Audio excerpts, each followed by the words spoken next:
Alright guys, here we are in the city of Rotterdam and we're on our way to take a then and now picture. This is an amazing picture because the photograph that I have here is about an American Jeep in Rotterdam with an American paratrooper. You may be asking yourself, is this guy, did he misdrop during Operation Market Garden? Or did he misdrop during Operation Varsity? Did his plane crash or was his plane shut down? Nope. But there are also no American paratroopers here. So how did this guy end up here with his American Jeep? Because he's from the 17th Airborne Division. Well, I'm gonna tell you the story, but first we're gonna take the then and now shot.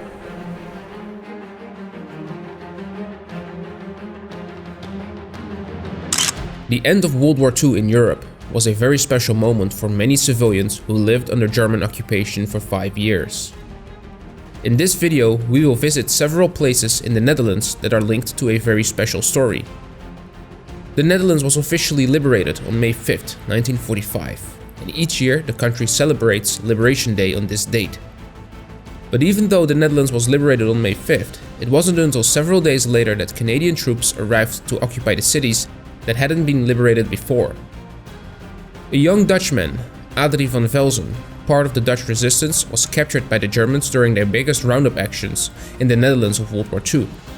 At least 52,000 men were captured in the Dutch cities of Schiedam and Rotterdam on November 10 and 11, 1944. Somewhere in Germany, Adrie managed to escape and walk right into the hands of the American troops of the 17th Airborne Division. He started working as a translator for Lieutenant Peter Scotese, an officer of Company H of the 513th Parachute Infantry Regiment. So, at the end of April 1945, Adrie van Velzen started to get more worried about how his parents were doing. He had not been in contact with them since he was captured by the Germans. So, being the translator for Lieutenant Peter Scotese decided that he would take a furlough for 9 days to go to Paris. Well, the three, Adrie van Velzen, Lieutenant Peter Scotese, and our driver, Tommy Mills, they all decided to go to the Netherlands instead. Peter Scotese was wounded during Operation Varsity in March 1945, and when he was wounded, he stayed at the 76th General Hospital in Liège, Belgium. So what they did is they went back to the hospital and asked the chaplain of the General Hospital if they could take his Jeep. And we can all see the word chaplain on the Jeep right here. The cool story then is that on May 1st, 1945, the three left to go to Rotterdam. And it took them quite some time because a big part of the Netherlands, especially the west, was still occupied by the Germans. And it took them a while to get around all of that. So on May 5th, the three, they drive through the city of Nijmegen, in the eastern part of the Netherlands. They pick up another doctor, and from there on, they make their way towards Rotterdam, which they reach in the afternoon of May 5th, 1945. And that is the reason why we see the Jeep here on the street called the Koolsingel in Rotterdam, the famous Koolsingel, in front of the town hall. And we can see the tower, we can see the Jeep. This is the location that those guys first saw. And the funny thing is they were the first liberators to be here because the Canadians had not reached the area yet. The Americans, guys from Company H, 513 PIR, 17th Airborne Division, were the first liberators to reach Rotterdam, sort of making them the first liberators of Rotterdam.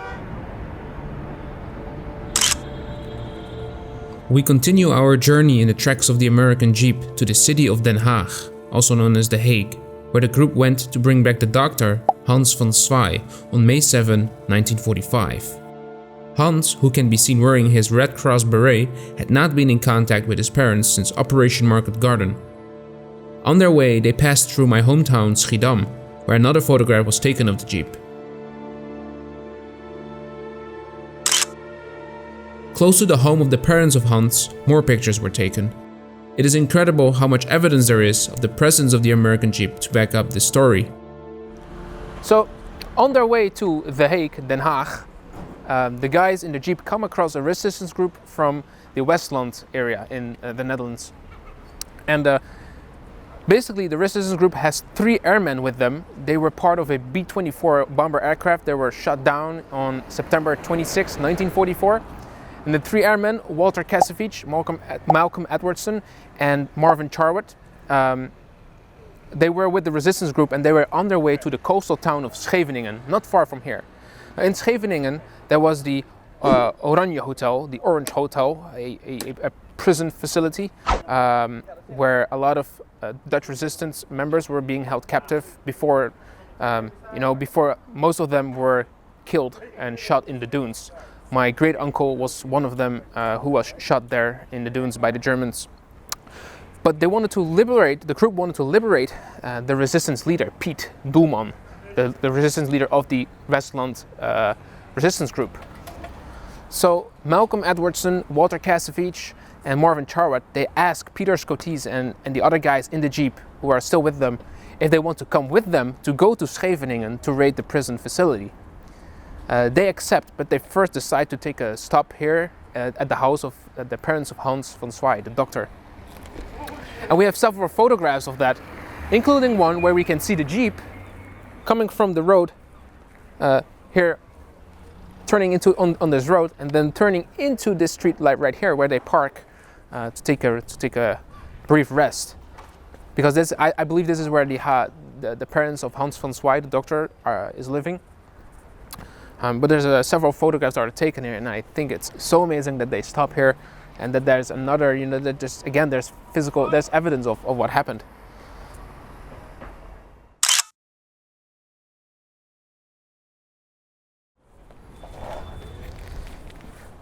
And then we also have the houses right here. We can see how many people have gathered in the street. And there's little kids sitting on the jeep. There's another picture that's from a book about the downed aircraft where the 3 American airmen were from. And there's another, it's similar to where the kids are sitting on the jeep. They're sitting also on the jeep. It's just a different moment that the picture was taken, but we can see the airman right here, Malcolm Edwardson. He's one of the airmen. We can see behind him we can see a beret. It's the beret of the doctor, Hans van Zwaay. They believe they're not sure, but they believe they're looking over a map, probably planning to raid the prison compound. And that's so amazing, because the story did not end here just to bring back the doctors back home. After they did that, the guys are going to raid a prison facility, which is crazy, in my opinion. But the story itself is wonderful. It's wow. And now that we're here, in this exact same street where they stood, it's unbelievable, right? Like the Hague is just like Rotterdam. There were not supposed to be any American troops here, but these guys were even here before the Canadians got there. That's funny.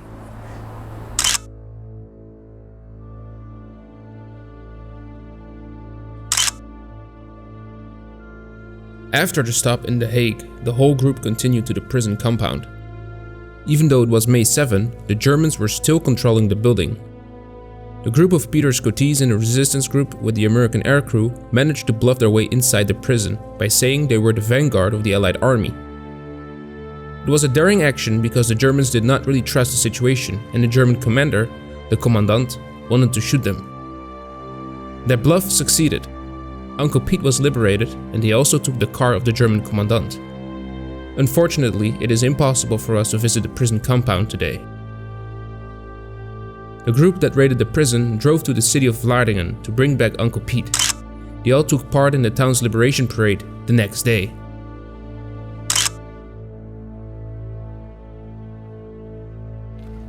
Alright guys, so here we are in the town of Vlaardingen. It started to get a little bit chilly, which is why I now have my jacket on. But I have this amazing photograph here of the celebrations of May 8th. After the parade, they're standing in front of the town hall. And as you can see in the picture, we have Walter Kasevich, one of the airmen. We have Lieutenant Peter Scotese wearing his Air Force jacket, but he's a paratrooper. Lieutenant Peter Scotese, H Company. And we have their driver, Tommy Mills, with the rosary and a real bottle of gin. And behind there you can see the beret of Hans van Zwaay, the doctor. I love this picture, and everything is still the same. It's funny because I grew up here as a kid in the area. This is like next to my hometown Schiedam, and as a teenager I would come here sometimes during the weekends. So I know this place, and I never knew. Finding this out is crazy. Also, look at the crowd. All these people are so happy. They're being liberated. And now we're standing there in the exact same location 76 years after the liberation. So, wow. It's just, I have no words. And it's great that the location is exactly the same. At that point, I realized that I was absent without leave, having been gone for more than 10 days, and asked the underground leader and Von's wife to give me a letter explaining what I had been doing there. And I also got a letter from the military attaché. Went back to my headquarters in Oberhausen, Germany, where I was confronted by my company commander,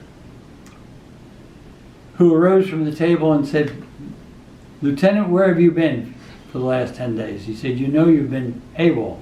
I said, "Yes, sir." He said, "You know what that means?" I said, "Yes, sir, court-martial." He said, "Would you mind explaining what happened?" And I went through the whole litany of what had happened. He stood up with his hands on his hips, pointed to me and said, "Next time you do that, take me with you."